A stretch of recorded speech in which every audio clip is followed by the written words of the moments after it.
Bonjour tout le monde, Bonjour merci à d'être tous. là. Salut Corentin, en premier.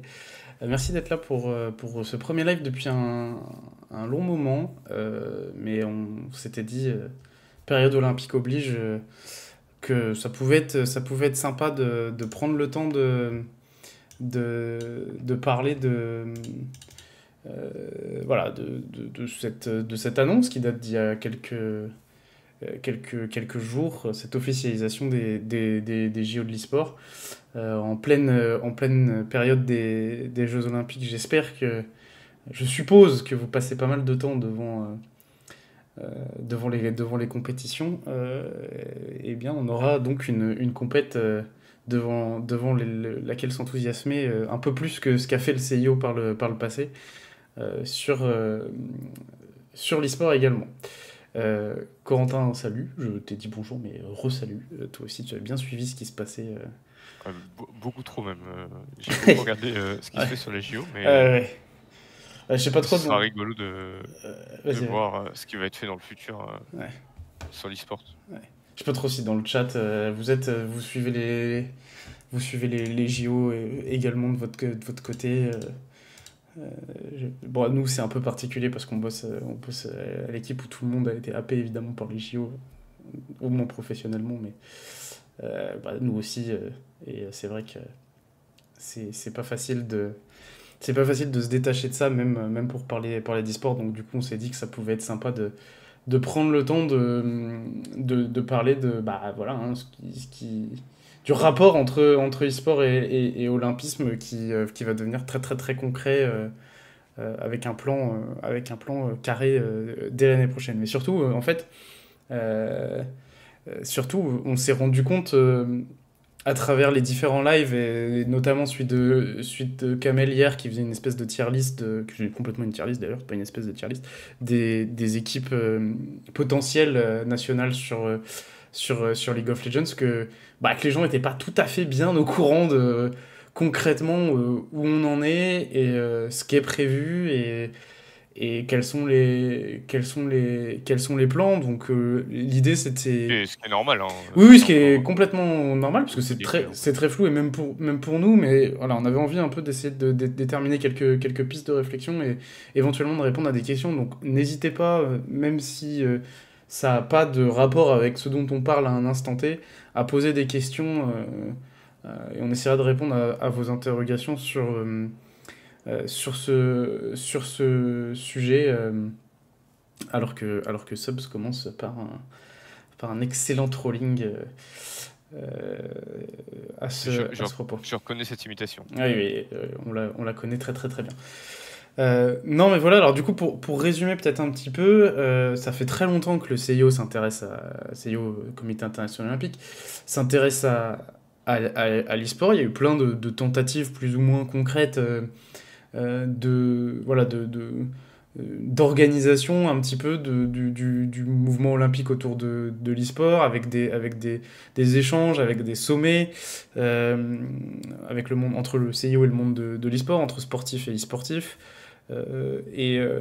Ça a donné quelques compétitions. Alors d'abord, il y a eu les Intel World Open, je veux dire dans les compétitions vraiment concrètes. Euh, en marge des JO, il y en a eu à Pyeongchang, il y en a eu Ouais, on peut à se rappeler ce que Tokyo. c'est l'Intel World Open C'était des d'ailleurs. compétitions par nation sur des jeux e-sport en marge des événements olympiques et notamment des jeux d'hiver et d'été. Il y a eu sur StarCraft, il y a eu sur... Ouais, pour le coup, c'était vraiment des jeux ouais, e-sport ouais, voilà. tels qu'on connaît, tels qu'on les suit, quoi. StarCraft avec Scarlett qui avait gagné. Il y avait eu Rocket League en 2021, alors pas... pas c'était un peu compliqué. Initialement, ça devait être organisé à Tokyo, mais avec le Covid, ça avait été fini en ligne avec la France qui avait gagné le tournoi européens. Il y avait eu des choses sur Street La Fighter médaille d'or, on peut également. le dire. La médaille d'or, complètement. Et d'ailleurs, c'était assez drôle parce qu'à cette époque-là, les gens, c'était l'équipe de Vitality qui avait gagné. Il y avait eu des sélections, on va y revenir après, un peu particulières. Et il y avait eu du Dota aussi. Enfin, mais surtout sur Rocket League, il y avait vraiment eu enfin, les gens s'étaient rendus compte qu'il y avait eu un tournoi au moment où les vainqueurs avaient été signés. Ce qui montrait un peu voilà, une forme d'erreur de communication ou de sous-communication sur ce sujet. Ce qui a Euh, longtemps été un problème pour le CIO. On va y ouais, revenir dans les exemples voilà, il suivants. y a eu des problèmes de communication, ensuite il y a eu des problèmes de où est-ce qu'on veut aller, parce que les 2 dernières éditions d'e-sport, enfin de compétition e-sport avec le CIO, c'était plutôt sur des jeux, des sports virtuels et des simulations de sport. Avec en point d'orgue l'année dernière une compète où on se retrouvait avec ce match entre Genji et la Carmine comme démonstration un petit peu, et à côté des compétitions très officielles sur Tic Tac Bo ou Just Dance ou Virtual Regatta, Virtual Regatta qui Swift, ont ce genre c'est de jeu. pas c'est pas voilà qui ont des compétitions totalement légitimes et des circuits semi-pro voire pro, mais qui sont quand même pas les jeux tier 1 ni tier 2 voire même tier 3 aujourd'hui dans l'e-sport, hein. Il n'est pas question ici de dénigrer ces disciplines-là, c'est juste de dire que voilà, il y avait que ça entre, entre guillemets. Alors, Euh, si on doit en finir sur l'historique, ce qu'on peut quand même dire qui a été relativement bien fait l'année dernière, c'est quand même qu'il y a une événementialisation du ouais, tournoi. Enfin, pour le coup, ça a été organisé en physique à Singapour, avec du exactement. public, avec beaucoup de dirigeants sur place, Des avec CNO, bah, des une vraie commissions nationales ampleur olympiques, et, à et, et, une, l'échelle du monde olympique. et Ça, une, ça avait quand même de l'importance, quoi. Ça, je pense que la plupart des suiveurs d'e-sport s'en sont pas forcément rendus compte parce que ouais, bah, beaucoup ont exactement. trouvé ça décevant, et Oui, oui, c'était probablement très juste à critiqué. titre. Mais je rajouterais une couverture médiatique aussi assez importante. C'est-à-dire que parce que c'est le CIO, parce que il y a une puissance de communication, une force de frappe internationale, intercontinentale, ce que vous voulez, ça avait été quand même relayé de manière assez importante et proportionnellement, je veux dire, par rapport à, à des jeux tiers 1, de manière beaucoup plus forte finalement. Dans des médias, disons, assez traditionnels. Donc voilà, c'était une tentative, c'était une tentative de la part du CIO qui a été critiquée. Et il y a eu un changement, donc il y a eu des réflexions depuis. Et au lieu Je pense que les de... critiques ont été entendues, Les par critiques ailleurs. ont été entendues. Et depuis...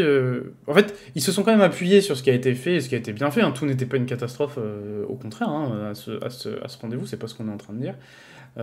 Ils sont appuyés là-dessus, sur les retours, sur les critiques, pour proposer donc un événement qui a été officialisé il y a quelques jours, qui sont ces Jeux Olympiques de l'e-sport.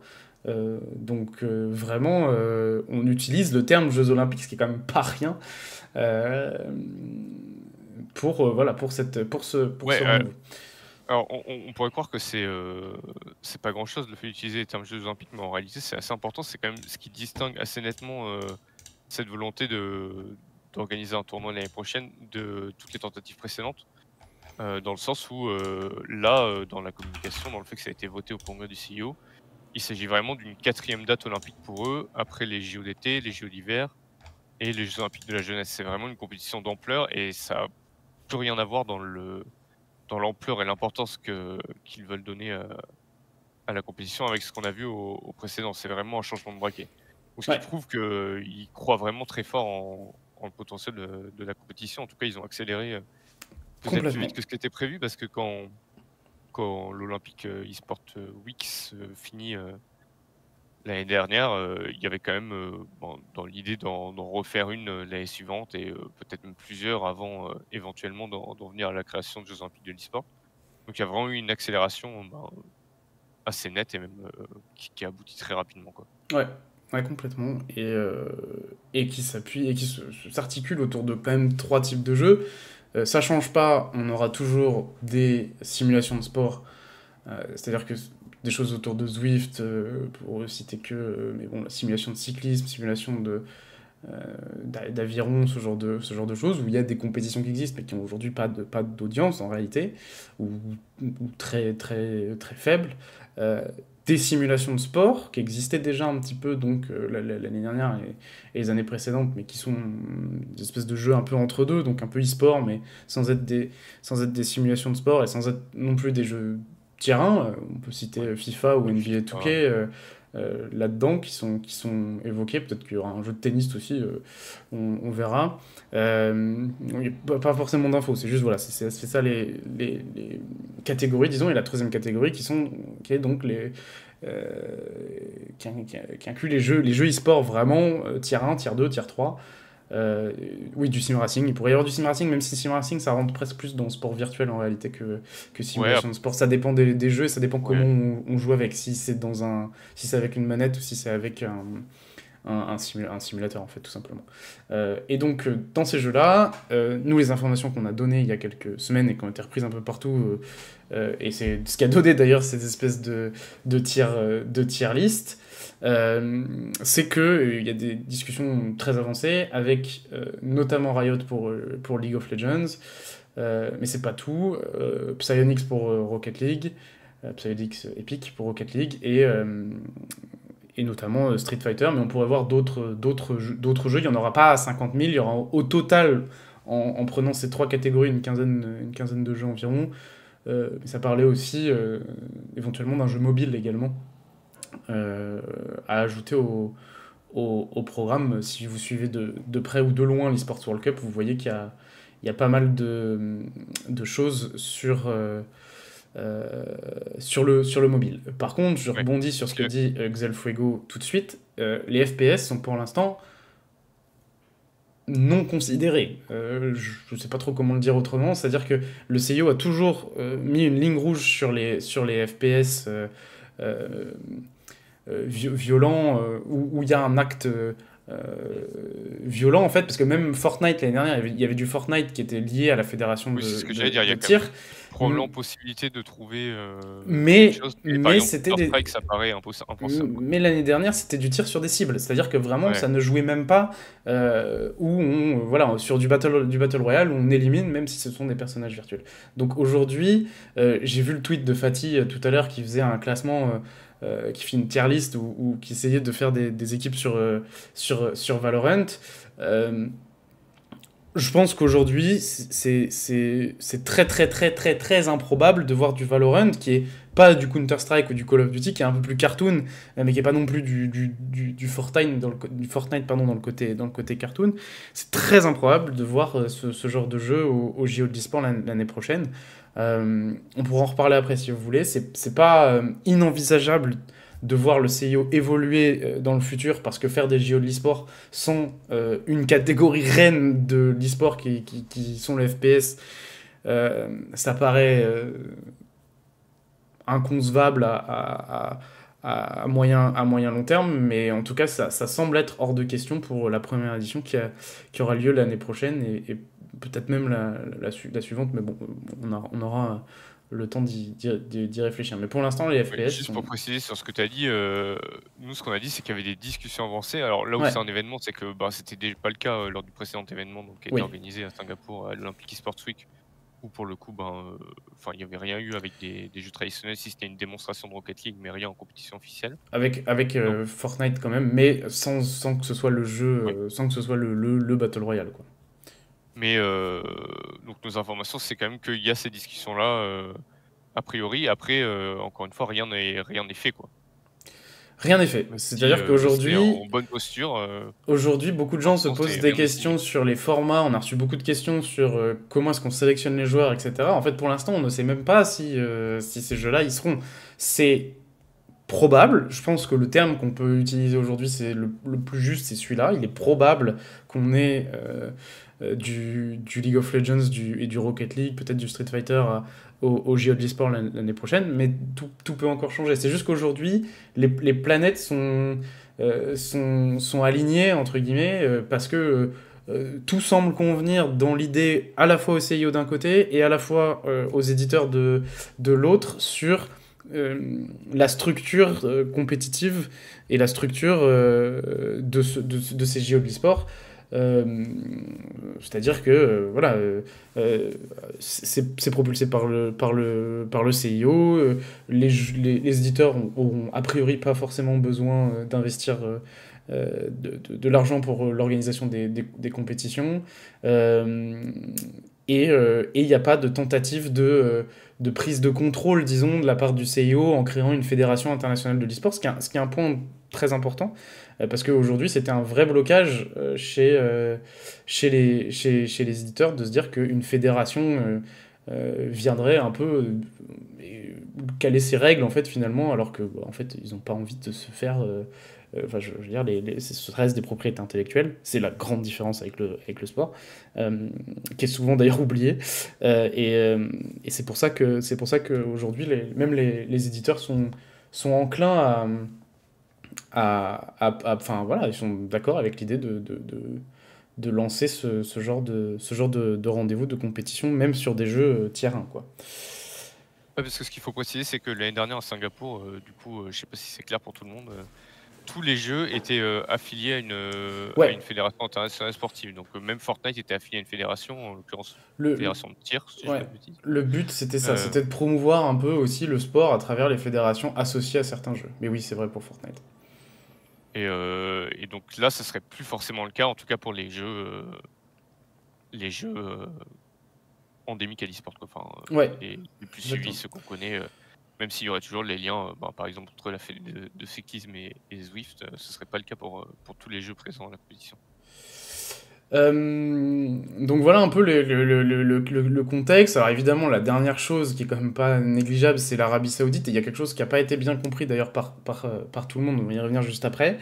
Et d'ailleurs, vraiment beaucoup de gens ont relayé une information erronée, mais parce que c'est pas clair dans le communiqué du CIO. Je crois que j'ai vu un article du Monde notamment qui relayait. Enfin, c'est l'AFP de toute façon qui a repris ce truc-là. Donc l'Arabie C'est plus Saoudite. clair dans les articles de l'équipe, par contre, hein. C'est plus clair, mais on est non, Plus pas clair, non c'est plus, plus. on n'était pas non plus hyper clair de notre côté, Ça quoi. dépend dans lequel, mais Ouais, ouais, exactement. Donc l'Arabie Saoudite voilà, c'est les fameux 12 ans. T'as bien raison. En fait, l'Arabie Saoudite est en partenariat avec le CIO pendant 12 ans et va organiser accueillir la première édition des JO de l'e-sport l'année prochaine. Ça, c'est gravé dans le marbre. Mais ça ne veut pas dire que l'Arabie Saoudite aura ces JO de l'e-sport pendant 12 ans. C'est-à-dire qu'aujourd'hui, ils sont prévus par le CIO tous les 2 ans, parce que c'est une compétition qui est plus petite pour l'instant, bien sûr, c'est plus facile à organiser, étant donné que la première édition, je le répète, il y aurait normalement une quinzaine de jeux. Euh, mais l'Arabie Saoudite n'aura pas 6 éditions sur ces 12 ans des JO de l'e-sport. Ce qui a été négocié avec eux, c'est un partenariat purement économique, en fait, finalement.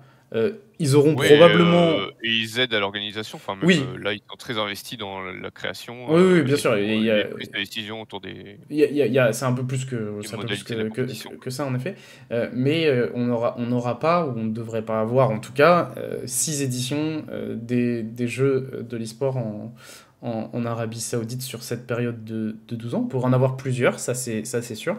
Mais l'idée, c'est de quand même tourner au moins une année sur deux entre l'Arabie Saoudite et d'autres nations qui seraient intéressées. Et ça parle déjà voilà, des États-Unis sont intéressés, la Corée du Sud est intéressée. À terme, la France pourrait être intéressée aussi par organiser cette compétition. Je pense qu'aujourd'hui, il y a une grande curiosité un peu de la part de tout le monde. Euh, Vraiment de savoir à quoi ça va ressembler, est-ce que ça va être suivi, est-ce que ça va être populaire, Oui, je pense qu'il y a etc., beaucoup de etc., pays quoi. qui attendent aussi de voir ce que va donner la première édition. Mais ce serait pas étonnant que la France se positionne, vu qu'on sait qu'il y a beaucoup d'acteurs français qui sont positionnés Ouais, sur cet événement, globalement, et on sait qu'ils avaient un temps été intéressés par une organisation d'une édition de l'Olympic eSports Week si le ouais, projet avait perduré. exactement. Même si maintenant c'est plus d'actualité. Voilà. Est-ce que c'est pas risqué pour l'intégrité du CO d'être grandement financé par un pays pour la compétition? Bah, en réalité, c'est déjà un petit peu le cas sur les compétitions, les JO classiques, hein, que ce soit les JO d'hiver ou les JO d'été. Les nations hôtes mettent quand même beaucoup d'argent à chaque organisation. Et là, ce sera la même chose pour les pays hôtes. C'est juste que l'Arabie Saoudite a aussi un partenariat économique de promotion un peu finalement à travers cette compétition qui permet de la pérenniser pendant 12 ans. Mais en théorie, le CIO est pas pieds et poings liés par l'Arabie Saoudite, oui, économiquement autour de cette compétition et l'organisation surtout des compétitions, quelle que soit la nation hôte, quoi. Ça, a priori, ça devrait pas être un problème. Euh, voilà pour le contexte global. Ensuite, c'est marrant parce que euh, moi, j'ai pris beaucoup de plaisir à voir toutes les tier lists se créer et toutes les équipes se créer. Aujourd'hui, c'est très difficile de savoir à quoi vont ressembler les compétitions. Si on part du principe, et encore une fois, c'est en bonne voie, qu'il y aura une compétition sur League of Legends, combien d'équipes il y aura, comment vont être sélectionnés les joueurs, à quoi va ressembler le tournoi qui, je crois qu'on ne l'a pas dit, aura lieu vraisemblablement à la Ouais, fin de l'année 2025. C'est-à-dire que normalement, ça devrait avoir lieu autour de décembre, qui est oui, parce que j'ai vu une en général question, un creux. Ouais, on prendra les questions après, mais j'ai vu une question qui s'inquiétait un peu de la surcharge des calendriers. Bon, a priori, le créneau sur lequel ils se positionnent pour être des journalistes qui suivront l'e-sport toute l'année ouais, et courront les compétitions, c'est franchement probablement la période la plus creuse de l'année, en tout cas ouais. probablement la plus judicieuse à laquelle mettre un tournoi si tu veux que bah, Ouais, tes joueurs phares y participent, quoi. ouais, Donc complètement. ce serait plutôt fin d'année a priori. Bon, on n'a pas de date exacte encore, Ouais, c'est mais dans c'est longtemps. ce qui est retenu pour l'instant, c'est ça. Après, ça passera probablement. Alors, c'est pas trop un problème pour Rocket League qui a plutôt un problème de vide dans son calendrier plutôt que de trop plein. Ça peut l'être un peu plus sur LoL de rajouter une compétition en décembre qui est à peu près le seul moment où les joueurs peuvent respirer. Et encore, hein, parce il y a l'entraînement et le mercato, mais au moins, c'est pas hautement compétitif. Donc voilà, on peut s'attendre à une réorganisation du calendrier aussi en fonction de ça. Hein. Oui. C'est Oui, pas. s'ils accordent de l'importance à la compétition, de toute façon, les éditeurs sont maîtres, et ils Ouais. réorganiseront le calendrier. Enfin, en tout cas, Ouais. Riot est maître sur ces compétitions. C'est vrai que ça peut poser problème dans d'autres sports, Et oui, Kidilou, enfin, dans d'autres jeux, mais j'y ai pensé, mais en effet, comme CS n'est pas concerné sur au moins les jeux qui sont aujourd'hui pressentis, ce sera pas un problème.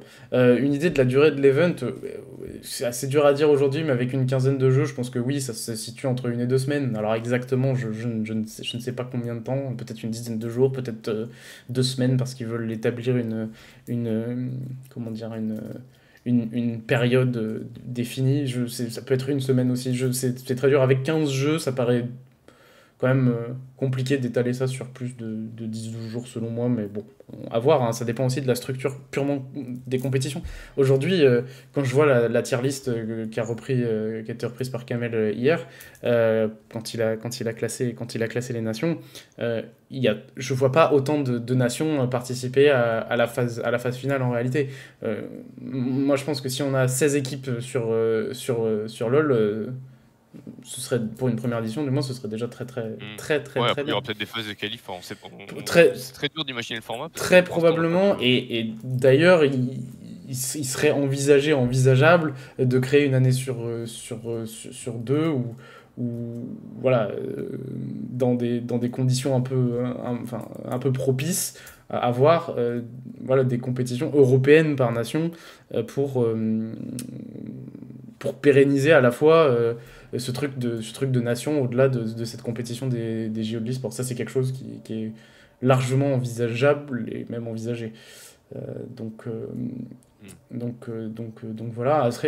Après, une des questions qui a été posée à de nombreuses reprises, c'est comment on sélectionne les joueurs. Nous l'exemple qu'on a décidé de retenir là-dessus, c'est celui des Jeux asiatiques, parce que Ouais, c'est ce qui aujourd'hui, s'approche le plus voilà, on a des Jeux un Olympiques exemple quand occidentaux. même assez concret de compétition par nation qui a été organisée avec quand même une grosse quinzaine d'équipes euh, sur League of Legends, et pas que d'ailleurs, dans l'e-sport en général. Euh, donc voilà, ça sera intéressant de voir comment tout ça va évoluer, mais aujourd'hui, je pense que, comme pour les Jeux Olympiques d'été ou d'hiver, chaque nation impliquée a ce qu'on appelle un comité national olympique qui travaille avec ensuite les différentes fédérations selon les Jeux. On pourrait voir ces CNO, ces comités nationaux olympiques, être impliqués aussi dans le format de sélection non pas des joueurs, probablement pas, mais des staffs en fait finalement d'un sélectionneur. Alors en bonne entente avec les acteurs de l'e-sport aujourd'hui, mais c'est un peu en fait finalement ce qui se passe déjà dans le sport. Comment est-ce qu'on choisit le sélectionneur dans le foot ou dans le basket? Bah, reprendre un petit peu ces codes-là, Ouais. ces modèles-là, en s'appuyant sur les comités nationaux olympiques, qui sont très nombreux aujourd'hui, les comités nationaux olympiques, à être impliqués dans l'e-sport à un niveau plus ou moins important. Mais il y a des relations entre le comité national olympique coréen et la KESPA, qui est littéralement une organisation gouvernementale, et c'est pour ça qu'on parle des Jeux asiatiques. Alors, on rentre dans des trucs un peu techniques, mais pour les Jeux asiatiques, c'est la KESPA. Alors, il y a eu des problèmes avec la KESPA par le passé, il y en a eu d'ailleurs dans le processus de sélection des derniers Jeux asiatiques, mais au moins on avait une entité assez légitime pour désigner un sélectionneur et créer un processus derrière de sélection. Euh, donc voilà, on pourrait voir ce genre comment dire, de système un peu pyramidal avec les CNO et euh, éventuellement des fédérations comment dire, intermédiaires qu'on n'a pas aujourd'hui en France. Hein. France eSport n'est pas une fédération. Ouais.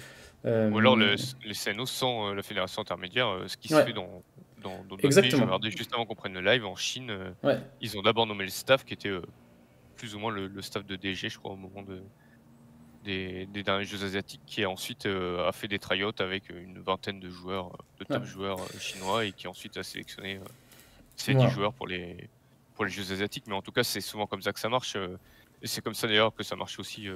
Ouais. J'ai peur de dire des bêtises, mais sur FIFA pour l'équipe de France aussi, non? Bah, pour le coup, c'est la Fédé, c'est la 3F Oui, mais qui désigne un qui a sélectionneur nommé un qui désigne ensuite sélectionneur. les joueurs, ouais. Mais parce que à l'époque, et ça a changé, le jeu enfin, le jeu FIFA était lié à la FIFA, donc c'était un peu plus Oui, facile oui. de créer Mais tout créer ça quelque pour chose dire comme que de toute façon, il y aura sûrement un sélectionneur ouais, à un moment qui ensuite fera ses choix. tout à fait, Subs, tu cites la FFJV, mais je pense pas qu'aujourd'hui elle ait la légitimité auprès des acteurs principaux de l'e-sport.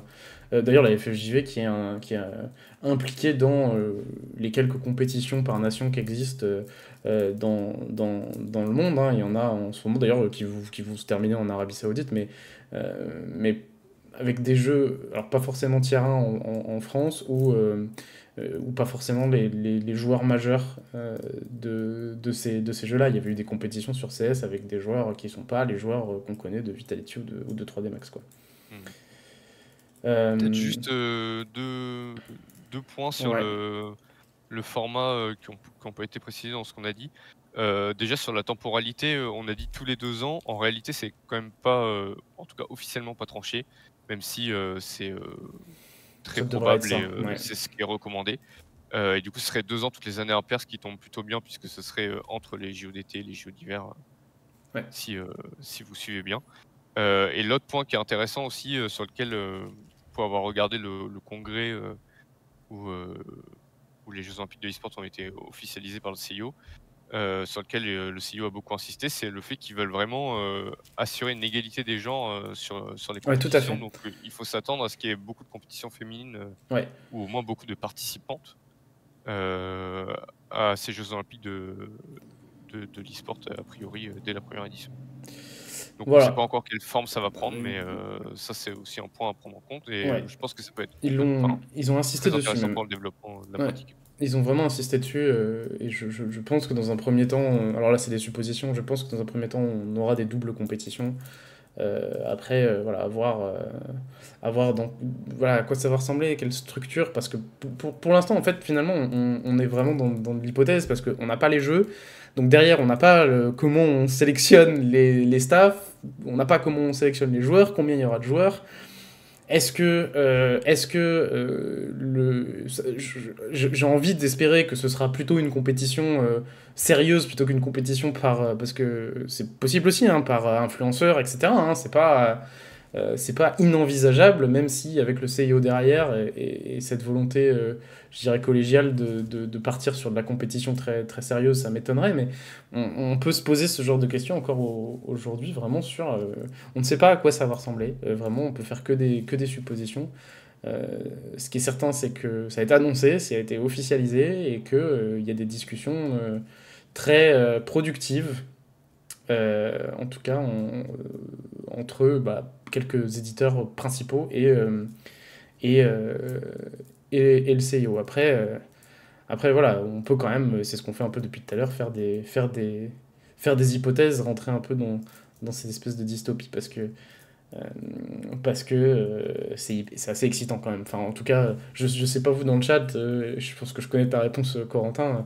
C'est quand même quelque chose qu'on attendait depuis très très longtemps et qui Ouais, je sais qu'il y a quand même beaucoup de sceptiques qui disent que mais c'est parce dommage que pour pas se mélanger, mais moi j'ai ouais, beaucoup de mal à voir ce que ça peut apporter de négatif je suis d'accord. Mais pour en la fait pratique si c'est bien fait, quoi. parce qu'il y a eu des ratés par le passé, je pense que c'est aussi ça le truc. Il y a eu des tentatives un peu moyennes et je pense que c'est ça qui est un peu aujourd'hui freine, crée des génère des craintes, mais je suis moi assez optimiste parce que c'est quelque chose qu'on attendait. Et aujourd'hui, euh, l'eSports World Cup n'a pas comblé ce truc-là, ce trou-là, ce vide-là, parce que ça reste des compétitions par club. Et en fin de compte, on se rend compte un peu au fil des semaines que c'est assez difficile et c'est ce qu'on avait d'ailleurs dit dans les articles pré-eSports World Cup, c'est difficile de s'intéresser à tout ce qui se passe sur tous les jeux.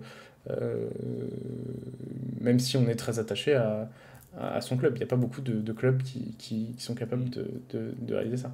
Mais oui, quand Ouais, on puis voit... Vas-y. non, il y a un vrai engouement pour les équipes par nation. Enfin, il y a qu'à voir les stream tier list, mais même sur LoL, c'est un serpent de mer, vu comme le jeu, ça fait des années que les fans réclament ça. On a vu que sur Overwatch, ça avait eu un succès, ça a toujours même un succès assez dingue, et je pense qu'il y a plein de gens qui sont demandeurs de retrouver ce Ouais. sentiment un peu chauvin qu'on a en regardant les JO devant de l'e-sport.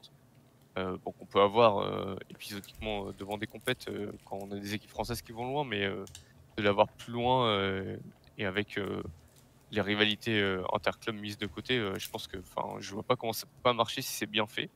Encore une fois, maintenant, Ouais. bah, il faut que ce soit bien fait. Et, c'est vrai que le CIO a pas toujours été en Non. réussite avec ces Non. formats par le passé, donc Bah, il c'est tâtonne, quoi. logique d'avoir quelques réserves, mais a priori, c'est le sujet, enfin Ouais. le projet, pardon, le plus sérieux qui s'est présenté jusque-là, en tout cas le plus sérieux pour des fans hardcore entre guillemets d'e-sport, quoi. Il y a eu des tâtonnements, quoi. Il y a eu beaucoup, beaucoup de tâtonnements. Et aujourd'hui, on a l'impression que ce projet-là ressemble à quelque chose d'intéressant quoi, sur le principe. On n'en a pas trop parlé tout à l'heure, mais ce qui est intéressant de noter également dans la structure et dans ce qui se prépare, c'est qu'aujourd'hui, il y a une commission e-sport au CIO, c'est-à-dire qu'il y a un certain nombre d'élus, de gens des fédérations et des gens de l'e-sport qui travaillent régulièrement pour avancer sur l'e-sport et voilà, ces gens-là seront quand même probablement très très impliqués dans dans ce à quoi va ressembler finalement la structure compétitive et des jeux. Et c'est une commission dans laquelle on, on retrouve deux, trois noms assez connus, euh, quand même, qui sont, je trouve, un peu rassurants par rapport à, à toutes les interrogations, j'allais dire les craintes, mais pas vraiment. Là, aujourd'hui, c'est plutôt des interrogations sur le sujet, parce que Alban Deschlot, donc, qui est le patron, directeur général de G2, se retrouve dans cette commission, directeur général français. On y retrouve aussi... alors, je sais que certains vont probablement criser, mais Clifford Shoemaker, qui est un vieux de la vieille de l'e-sport et qui aujourd'hui travaille chez Epic Games et Psyonix, mais ça fait pas très longtemps qu'il y est, et quelqu'un qui est dans le milieu depuis un long moment, et alors un nom aussi qui va probablement vous parler à ceux qui suivent beaucoup les articles de l'équipe et qui suivaient toutes les questions autour de la santé mentale dans l'e-sport, qui est Mia Stelberg, qui est une psychologue du sport qui a accompagné pas mal d'équipes de top niveau, et notamment OG, quand OG a gagné son premier ou son deuxième, ou les deux, j'ai un doute, c'est The International sur Dota 2. Donc voilà, ça aussi, ça peut être intéressant d'avoir ça en tête, c'est qu'aujourd'hui, il y a une grosse commission dont le président, quand même assez important, et David Lapartien, qui est aussi qui est français, qui est le président Ouais, c'est important même pour de la quand on peut fédération. parler de l'intérêt de la France pour la Ouais, compétition plus tard. David Labarthe, c'est quelqu'un qui a quand même beaucoup de poids dans le sport français, que si vous dans regardez le les sport JO, vous avez international dû le même. voir. Dans le Oui, sport international, international. parce que c'est le président du CNOSF, de la fédération De de la l'UCI, fédération de ouais, l'UCI, de l'Union Union cycliste cycliste internationale, internationale. et qui est aujourd'hui quelqu'un qui est très proche de Thomas Barr, qui est le président du CIO, quoi. Et si vous regardez les JO attentivement, vous avez dû le voir plusieurs fois pour remettre des médailles ou prendre la parole. Donc oui, c'est quelqu'un qui pèse et c'est lui qui est en charge de cette commission. Donc c'est quand même un signe que c'est un sujet qui est pris très au sérieux. Euh, Y a... Conflit Ouais, d'intérêt, vas-y. je pense pas, dans le sens où tu es obligé de t'appuyer sur des acteurs importants de l'e-sport voilà, pour avoir les bons regards, le bon regard, les bons conseils. Et en fait, c'est, je pense pas que ce soit. En fait, sachant que les clubs sont pas impliqués finalement directement dans ces compétitions, je pense pas qu'on retrouve un conflit d'intérêt ou qu'on puisse craindre un conflit d'intérêt ici. Il y a une autre question que je trouve assez intéressante de Vler sur l'Arabie Ah bah, Saoudite qui risque de couper les robinets de pognon et comment ça pourrait affecter les joues. Bah, en fait, pour l'instant, c'est un peu dur à dire. Mais moi, je pense aussi que derrière, l'Arabie Saoudite s'associe au CIO avec comme but à moyen long terme d'accueillir les vrais JO, enfin les JO d'été. Je pense qu'il y a un peu de ça aussi. Et donc, je ne pense pas que ces potentielles coupes budgétaires à terme impacte cette relation-là entre le CIO et l'Arabie Saoudite, parce qu'il y a un intérêt qui dépasse l'e-sport. Je sais pas si tu voulais dire autre chose sur cette question-là, mais... Ouais, j'allais dire que je pense que si coupe de frais doit y avoir de la part de l'Arabie Saoudite, ce sera sûrement sur l'eSports World Cup où pour le coup ils ont choisi de dépenser beaucoup d'argent, vraiment beaucoup d'argent. Bon, je ne juge pas leur stratégie, mais ils promettent beaucoup de fonds au club déjà par le cash prize et en plus de ça ils leur en donnent pour faire ne serait-ce que partie du programme. Je pense que s'il y a des coupes budgétaires à avoir, ça a plus d'intérêt pour eux de les faire au niveau du budget déjà colossal de l'eSports World Cup que de cette association avec le CIO qui au vu de la stratégie du royaume avec l'e-sport, on a écrit un très long article dessus, Ouais. mais qui est un peu de redorer son image et de resserrer ses liens avec le monde du sport. C'est beaucoup plus cohérent d'investir beaucoup sur ces Jeux olympiques de l'e-sport que sur l'e-sport sur le club, à mon humble avis. Et concernant la valorisation des joueurs, pour rebondir sur ta première question, à Shueishin, bah en fait, déjà, c'est pas dit qu'il y ait des joueurs de G2, et ça concerne absolument toutes les équipes. Donc, c'est là où je vois pas trop le conflit d'intérêt, c'est qu'en fait, tout le monde va en bénéficier en réalité, même les concurrents de G2. Donc, en soi, je suis pas sûr que ce soit si choquant que ça, quoi. Il y avait pas mal d'autres questions, donc Ouais, je vas-y. remonte un peu, mais il y avait des questions une question notamment sur le jeu mobile de la part de quelqu'un qui jugeait qui Ouais, considérait que c'était un peu de l'e-sport casu. Je trouve que c'est intéressant parce que ouais, j'avais c'est vu une aussi. question qu'on se pose avec Paul régulièrement, qu'on s'est posé notamment sur l'e-sport World Cup. C'est l'e-sport World Cup pour le coup donne une place assez énorme aux jeux mobiles qui représentent, je sais pas, à la louche un tiers des jeux représentés dans la compétition.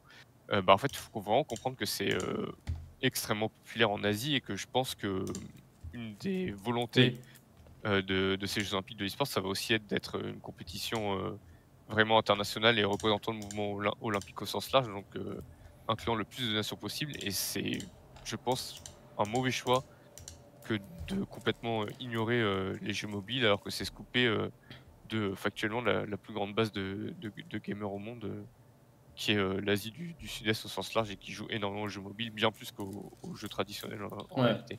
ouais.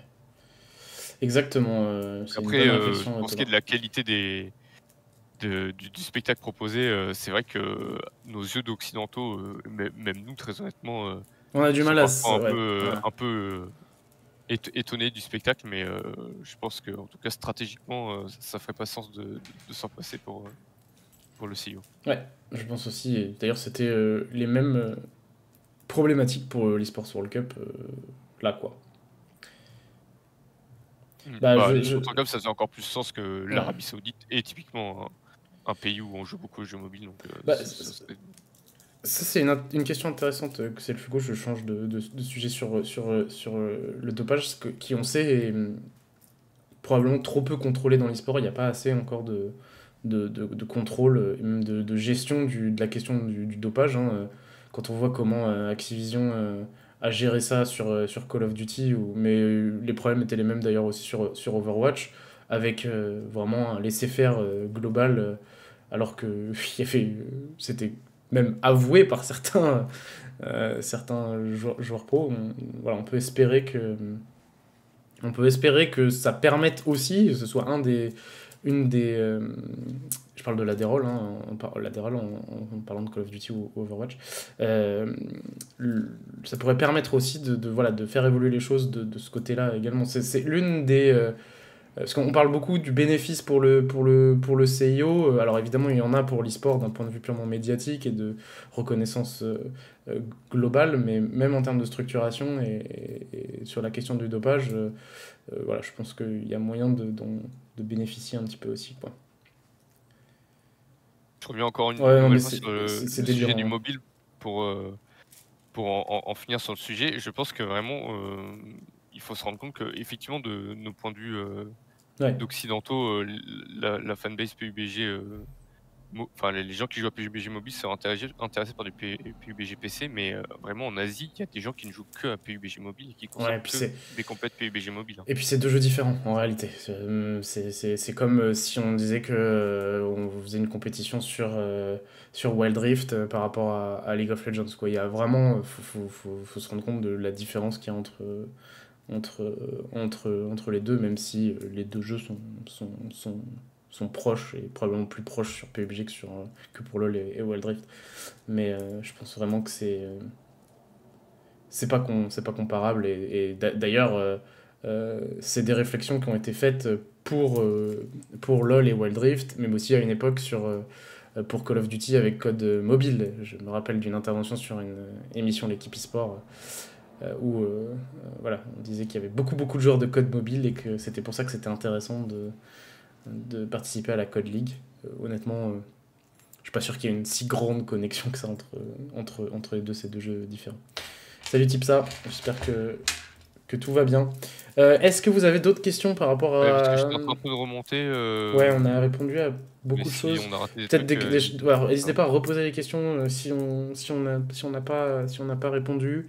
Euh, ouais, J'ai juste, des gens qui s'inquiétaient un peu du fait que ce soit rapide, enfin la première édition a eu lieu rapidement après l'annonce. Ouais, Bon, en réalité, il y a quand même, des bases qui ont été, posées avec les précédents événements, donc de ce côté-là, je suis pas trop inquiet quand même, et a priori, bon, l'Arabie Saoudite met pas mal d'argent sur la table, donc je suis pas sûr qu'on ait des problèmes organisationnels, de ce côté-là, même si, c'est vrai qu'à 1 mois, à 4 mois et 1 an de l'événement, il y a encore pas mal de questions en suspens, mais à mon avis, on va y voir plus clair, oui, je pense assez vite dans les assez prochains vite. mois. Ouais, je pense que vraiment fin 2024, début 2025, on sera déjà fixé au moins sur une première liste de jeux. Donc voilà, enfin, il faut forcément laisser du temps à l'orga derrière. Donc moi, je serais pas surpris si dès au plus tard fin janvier, on ait la start list des jeux. Oui, au moins des jeux Les annoncés. Après, discussions par ont exemple, commencé il y a longtemps, hein. Les premières discussions avec Riot, mmh, c'est il y a 6 mois, hein, vraiment, enfin, concrète par rapport à cette idée-là. Donc voilà, c'est. Mais tout peut changer encore, voilà, tout peut changer dans un ouais. sens comme dans l'autre, quoi. Et Euh, la question sur le panel des jeux qui pourrait être très changeant d'une édition à l'autre, bah, c'est en vrai une super question. C'est aussi une oui, une des limites du fait de faire des Jeux Olympiques de l'e-sport par rapport au sport classique comme on le connaît. C'est vrai que le CEO fait quelques expérimentations dans son choix de sport présent au jeu, mais globalement dévie Bon, à la marge de sa oui. liste de sports de base avec des sports additionnels. Là, c'est vrai que ce serait probablement très très changeant d'une édition à l'autre, mais je crois pas que ce soit un problème. Enfin, ils Non, assument le fait de faire quelque chose de différent des Jeux Olympiques, qui garde ce nom-là, mais qui est géré par une organisation autre avec des processus ouais. de Et, sélection et de choix des jeux autres. Et à mon avis, et je pense que oui, effectivement, ça changera beaucoup d'une édition à l'autre, mais c'est pas si grave. non, c'est pas si grave, parce que de toute façon, ça fait partie de l'e-sport, et je pense qu'on aura quand même des jeux qui vont pas bouger. Et surtout, je pense que euh, sur les premières éditions du moins, ce sera pas trop un sujet de discussion, parce qu'à mon avis, on verra plus de jeux au fil des éditions s'inscrire au programme, plutôt que des changements de jeux et voir des jeux mourir. Là, les jeux dont on parle depuis Après, tout bon, à il y a l'heure, des jeux qui peuvent mourir. il y a des Enfin, jeux qui c'est peuvent dans des mourir. simulations de sport, par exemple. Je pense qu'il Complètement. y en a qui Non, non, mais complètement. vont devenir Mais vite obsolètes. ce que je veux dire, c'est que là aussi, sur les jeux e-sport dont on parle, les jeux tier 1, tier 2, c'est aussi des jeux qui sont là depuis très très très longtemps. Street Fighter, les éditions changent tous les X années. Mais Street Fighter, c'est un jeu qui a largement plus de 30 ans, voire 40 même. Donc, LoL commence à s'inscrire dans cette dynamique-là et ça fait quand même près de 15 ans maintenant que le jeu existe. Euh, donc je suis pas trop inquiet à l'instant T. On verra sur les éditions suivantes. Moi, je pense que vraiment, c'est plutôt un pronostic personnel. Je pense qu'on va surtout voir de plus en plus de jeux au fil des éditions et un assouplissement du CIO concernant les jeux également. Je serais vraiment pas surpris de voir assez vite si le jeu se maintient à un niveau compétitif et structurel important du Valorant Ouais, plus que du dans Counter-Strike, qui est quand plus que du même. Là, Counter-Strike, je je pense pense. que ça franchit vraiment leur ligne rouge, Ouais, je pense. qui est assez claire. Après, tu es très optimiste, mais dans le congrès du CEO, que j'ai regardé en entier, Ouais. rien que pour les fidèles lecteurs de l'équipe, et pourtant c'était assez long et ennuyeux. Thomas Barr insistait vraiment quand même, on lui a posé la question, il insistait vraiment sur la ligne rouge des jeux Mais de tir et de la promotion de la violence, hein, et donc je pense elle que existe encore. elle existe encore et je pense elle va durer, mais je pense que c'est une question générationnelle aussi et je pense que ça peut évoluer. Pour l'instant, ça n'évolue pas, mais ça peut évoluer. Rien que l'intégration de Fortnite, même si c'était pas le Battle Royale l'année dernière, montre qu'il y a quand même au moins des discussions, des échanges et un intérêt concernant les jeux de tir. Euh, Est-ce qu'il faut limiter le nombre de joueurs d'une même équipe? Moi, je pense que non. Je pense que non. C'est ce que je disais hier sur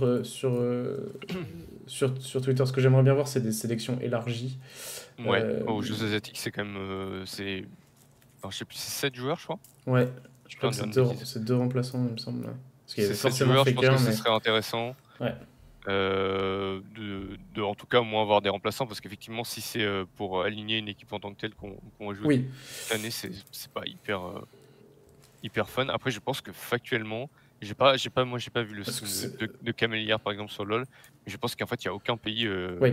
où, Parce que même la Corée, en fait, où ce serait le cas. même la Corée où on pourrait se dire qu'on pourrait mettre tout Genji ou tout T1, ils l'ont pas fait en fait pour les jeux asiatiques en fait.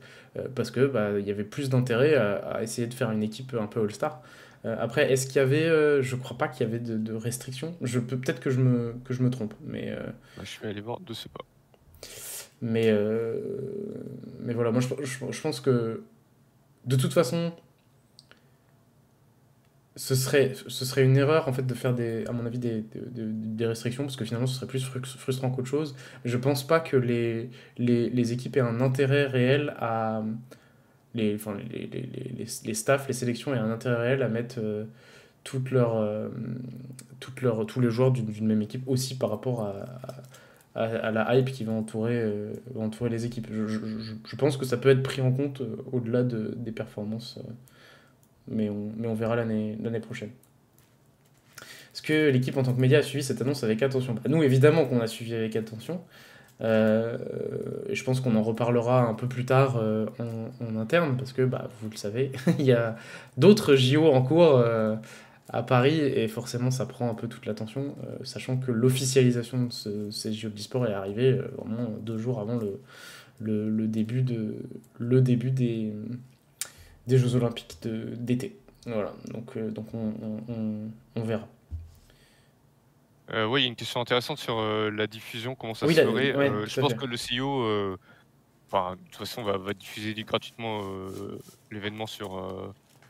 Enfin, gratuitement, je sais pas, mais en tout cas, l'événement sur Internet en accès libre, ça c'est sûr.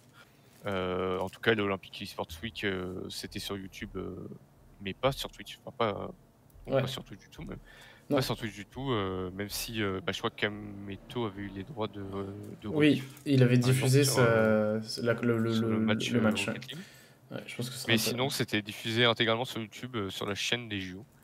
Donc je sais pas ce qui va en être cette année, je sais pas si, enfin, pour les prochains Jeux Les Olympiques, Jeux je sais pas asiatiques, s'il y a ça une avait volonté de été, partenariat. les Jeux asiatiques, ça avait été un peu pénible, je me rappelle, pour suivre, si je dis pas de bêtises.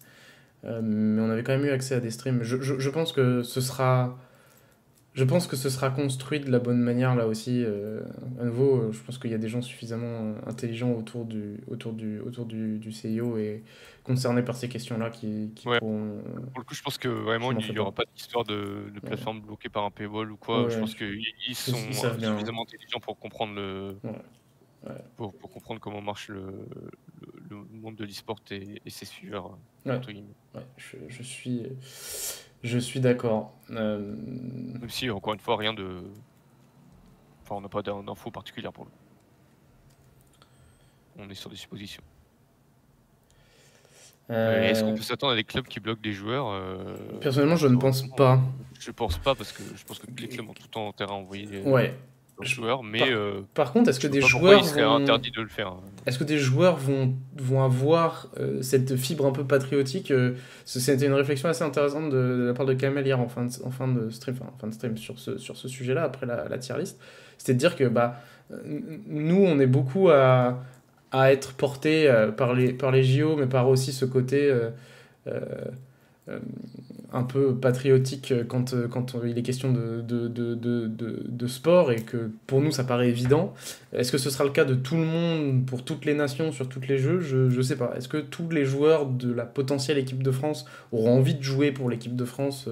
Je sais pas, c'est une vraie question, sachant que dans l'e-sport ça a jamais été très développé, et si c'est des gens qui n'ont pas une fibre Ouais, c'est sport peut-être là que tradi, la France partira avec de l'avance sur d'autres pays, hein. On sait pas, mais ouais, elle a déjà de l'avance sur beaucoup de pays en réalité. oui, mais dans le sens où peut-être que la fibre patriotique sera plus plaisante Ouais, peut-être, ouais. d'autres, ou qui ont moins une culture olympique, en tout cas que la France, par exemple. Mais globalement, je pense quand même que pour les joueurs aussi, c'est quand même un événement de pouvoir dire que tu as participé Oui, oui.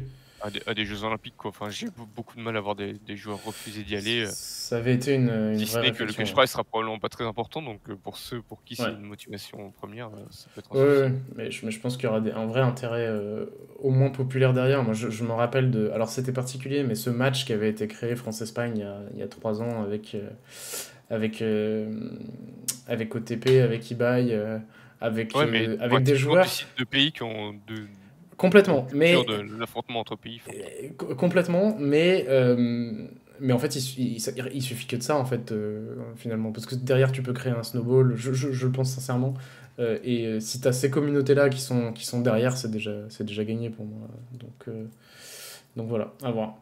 Mais oui, par contre, les questions des entraînements de ces équipes, etc., ça peut être une vraie question. On se Oui, souvient c'est sûr. que, par exemple, le premier événement All-Star de LoL avait été pris très au sérieux, avec l'idée de faire un affrontement entre régions. Donc, à l'époque, c'était pas des affrontements entre pays, mais c'était vraiment l'Europe contre l'Amérique du Nord, etc. Les anciens s'en souviennent.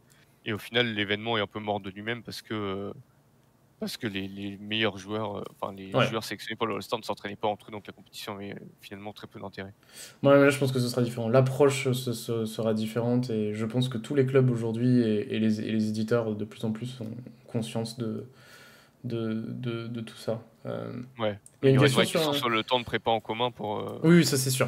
Non, mais ça c'est sûr. De toute façon, ça repose la question du calendrier, quoi. Comment est-ce que tu articules le calendrier autour de cette nouvelle compétition qui a vraiment un potentiel très important?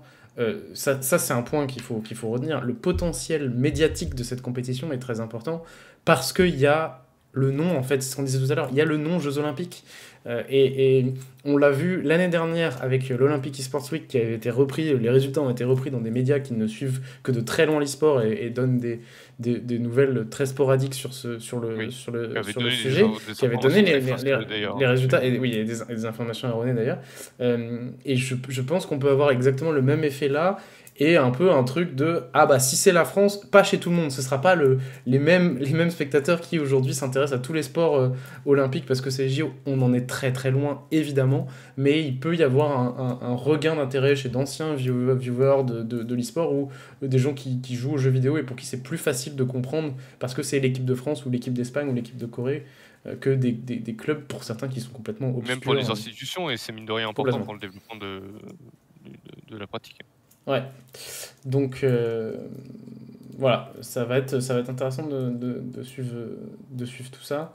Est-ce que les pays asiatiques ne risquent pas d'être surreprésentés? Bah, en fait, non, ça dépend des jeux, mais comme exactement au JO classiques, il y a des sports avec plus de nations européennes, plus de nations asiatiques, etc. Là, c'est pareil, si on prend rien que Street Fighter, Rocket League et League of Legends, je pense pas qu'elle sera sur Rocket League, il n'y a pas de pays asiatiques. Sur Street Fighter, ils sont très nombreux, mais on a aussi beaucoup de pays de l'Amérique du Sud et des pays européens.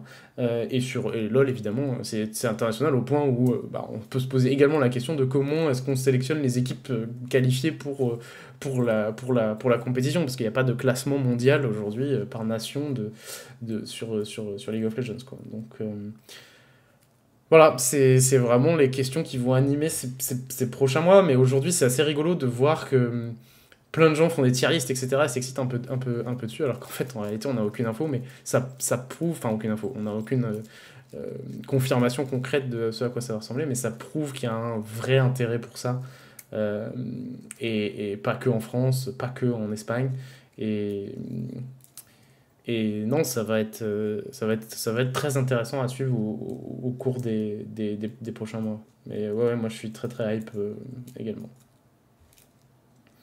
Au moment où le premier tournoi se fait en invitation pour éviter ces discussions soucis, ça peut, Corentin, mais la question reste la même. Comment tu choisis qui tu invites en réalité, quoi?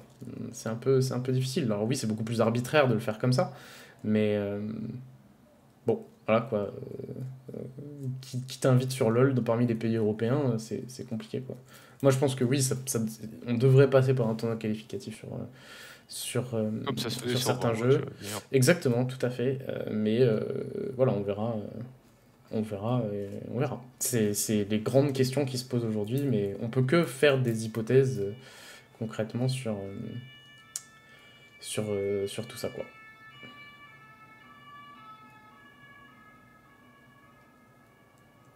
Vous avez d'autres questions, tout hasard? Je vérifie qu'on a répondu à tout, mais...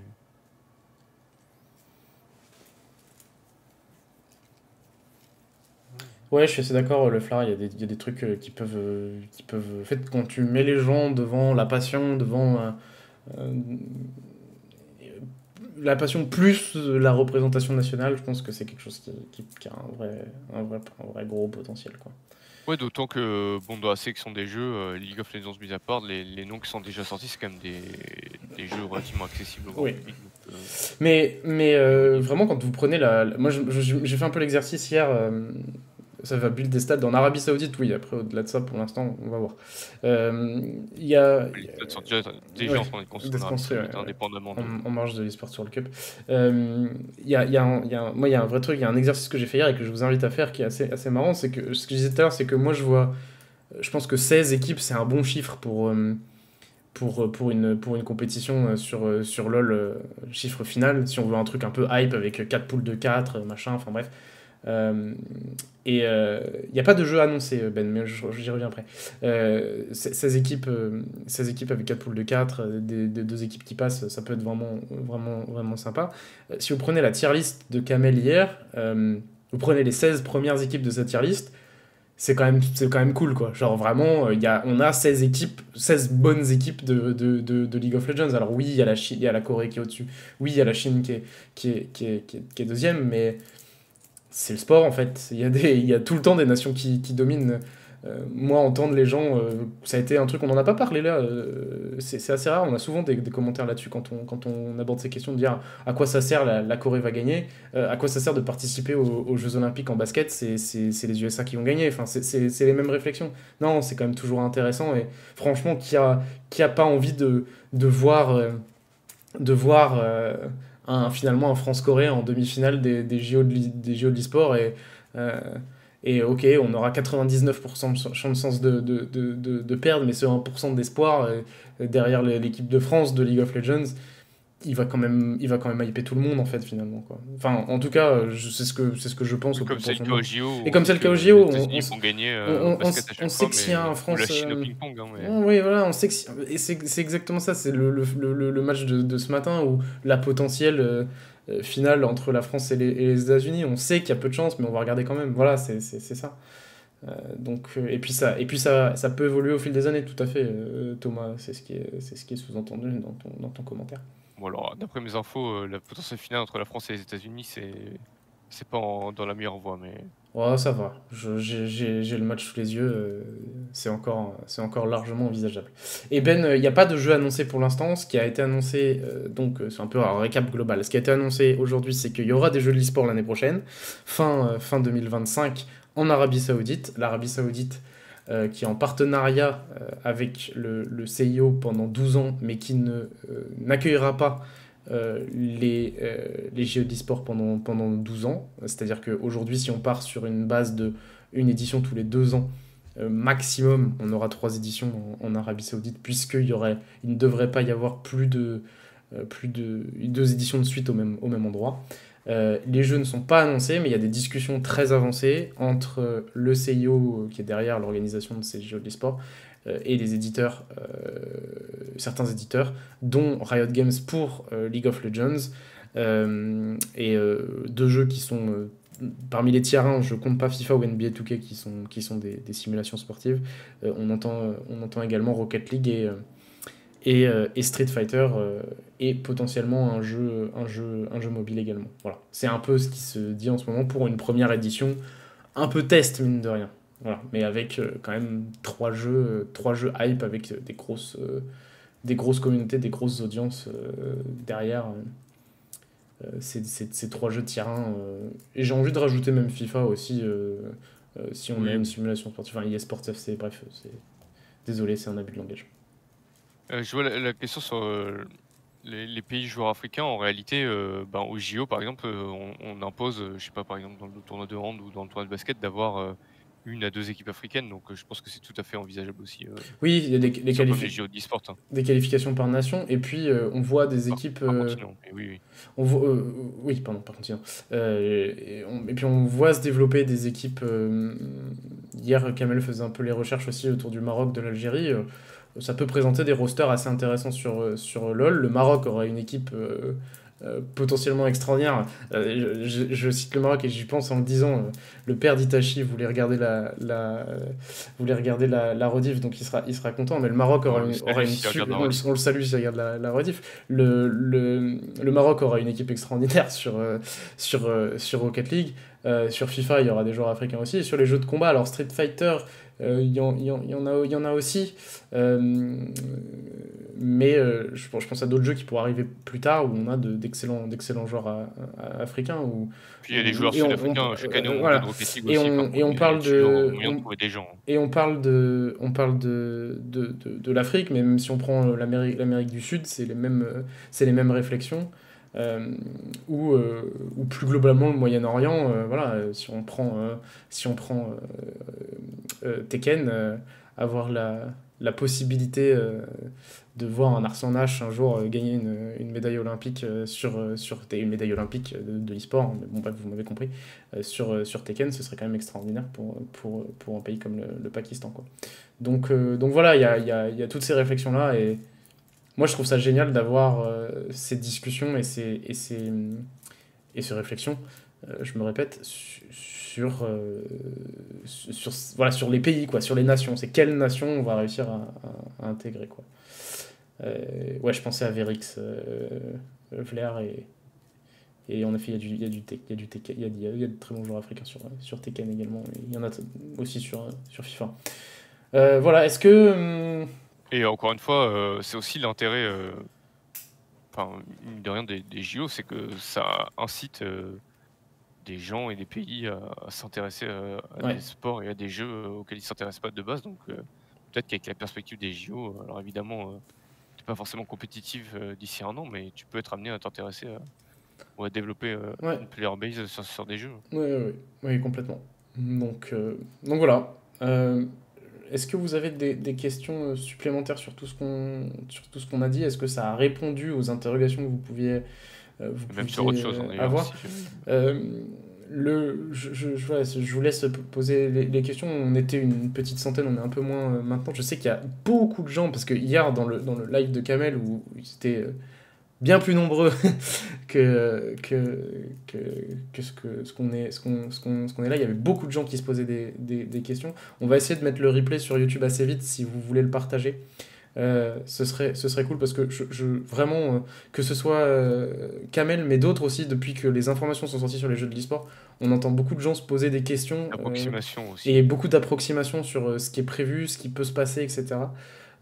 J'espère qu'on a été clair sur en fait ce qu'on sait et ce qu'on ne sait pas. Hein. Il y a beaucoup de choses qu'on ne sait pas, on le répète.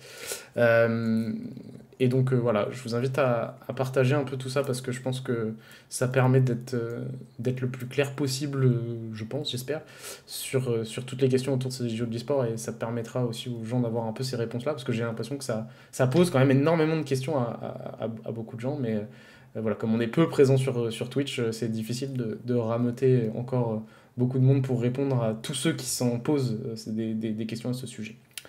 Voilà. Est-ce que ça va sonner la fin de l'e-sport de niche et que ça va rentrer dans le sport commun? Je sais pas, je pense qu'il y a quand même encore un grand gap générationnel au détriment, on va dire, de l'e-sport. Je pense que les JO de l'e-sport vont aider à ça, à une meilleure compréhension de l'e-sport, à une meilleure approche de l'e-sport. Une anecdote d'ailleurs à ce sujet que je trouve vachement intéressante, c'est qu'il y a des gens aujourd'hui concernés par ces JO de l'e-sport, ou concernés par la question de l'e-sport en France, moi qui m'ont avoué encore récemment que avant ils étaient très comment dire circonspects face à l'e-sport, face aux jeux vidéo, qu'ils avaient plutôt tendance à vouloir shut down un peu ça, mais qui se rendent compte au fil des années de ce que c'est réellement l'e-sport, pas comme pas comme les gens qui commentent sous nos articles, mais qui se rendent compte de ce que c'est l'e-sport et que ça peut être un vecteur important finalement de comment dire de sensibilisation à l'activité physique et voilà, au sport, au lieu de l'ériger au sport au sens du sport, activité physique, au lieu de l'ériger comme un ennemi, quoi. Et je pense que ça, c'est très bien.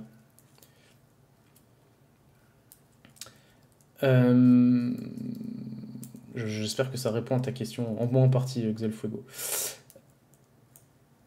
Les équipes, on y a répondu tout à l'heure, Bamiwoo, je t'invite à regarder la rediff, mais je pense qu'elles y verront plutôt un intérêt parce que euh, tout le monde est plutôt intéressé par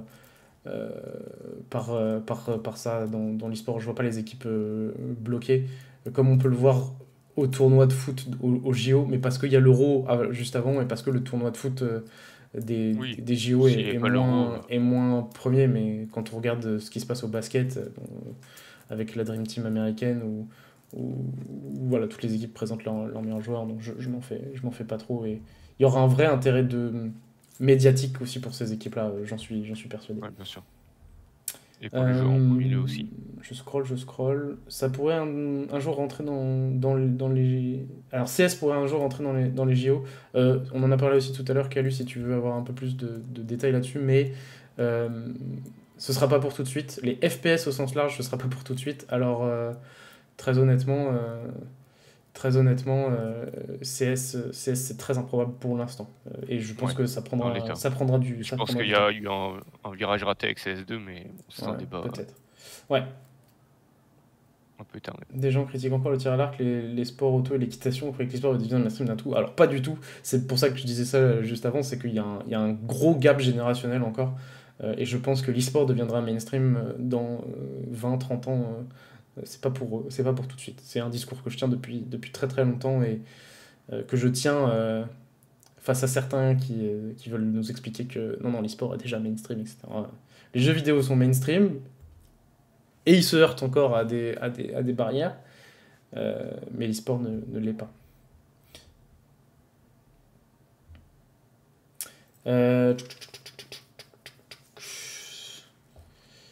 Pas de souci pour les questions qui font doublon, on est là pour ça, je sais que vous n'arrivez pas tout de suite. Oui, c'est ce qu'on disait tout à l'heure aussi, Miaou, c'est que on pense qu'il y aura plus de clémence avec Valorant dans les années qui viennent. Valorant est quand même le candidat le plus sérieux. Ok, il y a rien. Mais je trouvais que ta question intéressante quand même, donc j'ai rebondi dessus.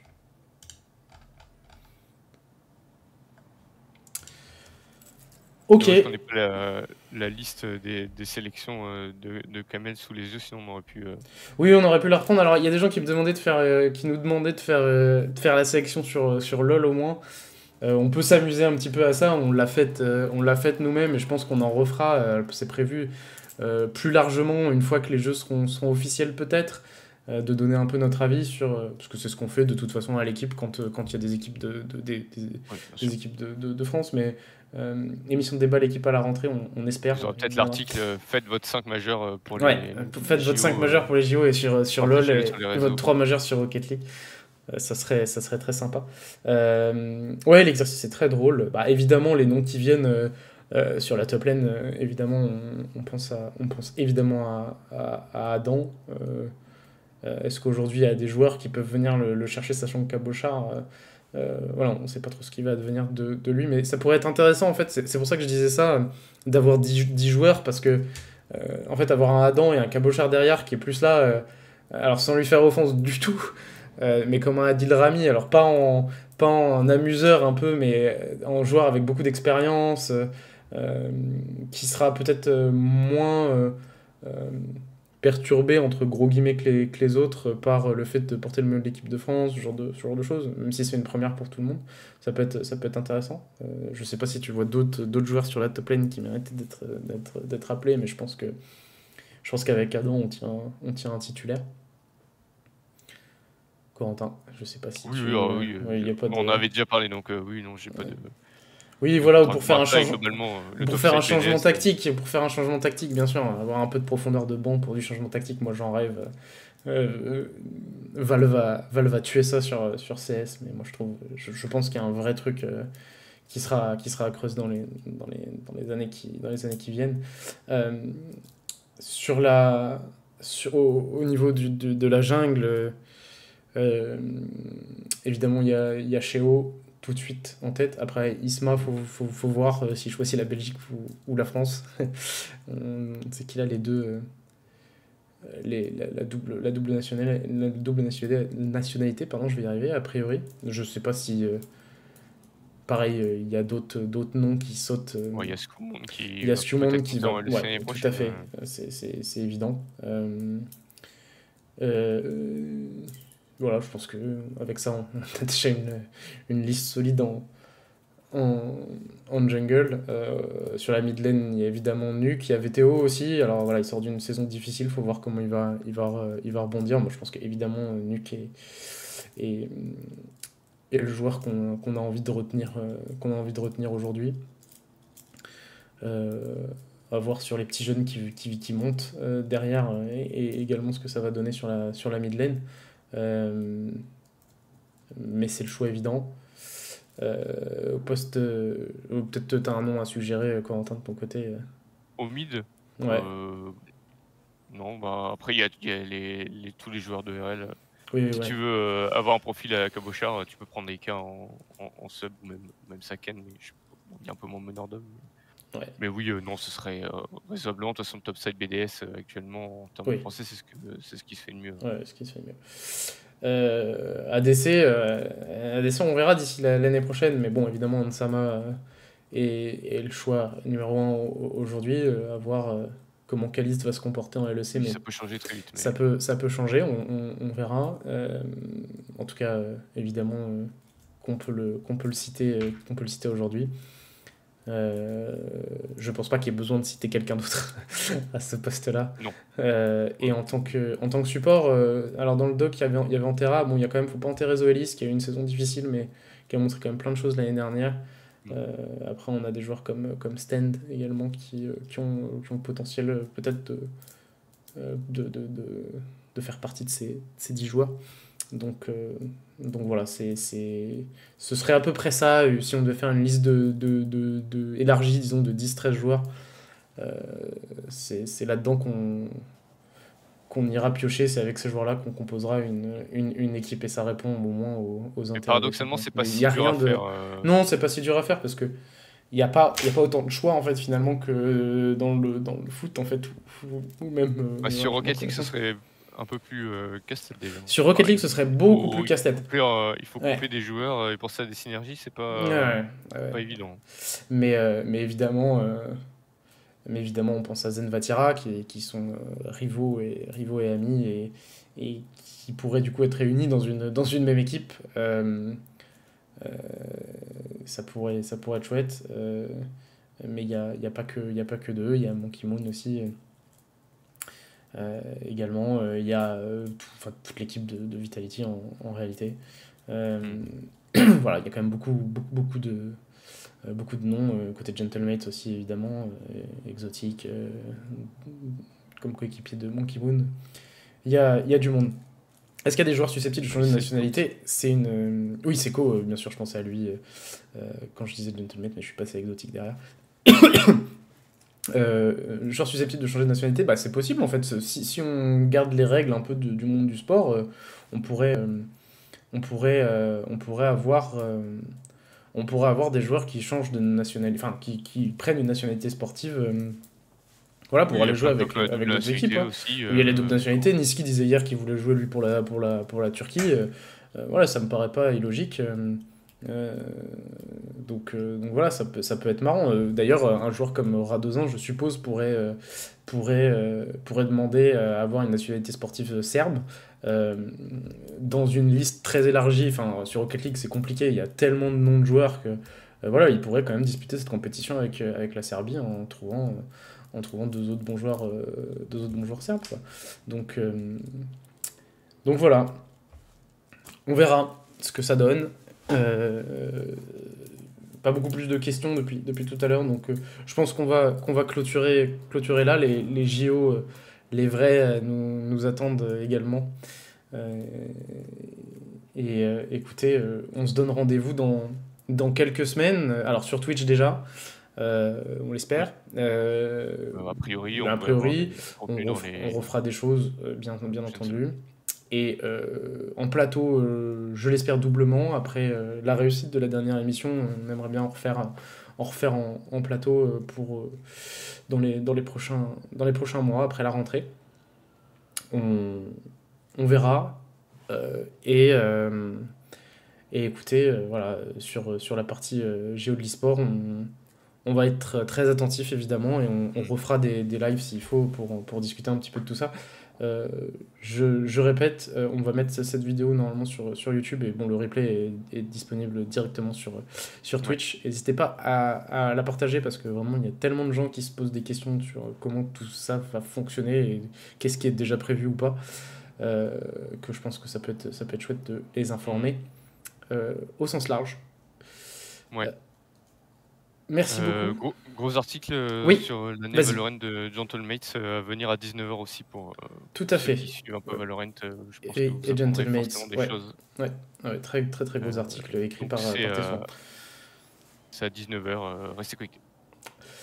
Voilà, merci à tous d'être là, d'avoir été là, pardon, plutôt. Merci Corentin. Et puis écoutez, à très vite sur Twitch, et sur la rubrique de l'e-sport, de l'équipe sur l'e-sport plutôt. C'était Oui, c'était c'était chaotique. compliqué, mais vous avez compris l'idée. On a compris. Euh, à la prochaine. À très très vite. Merci beaucoup.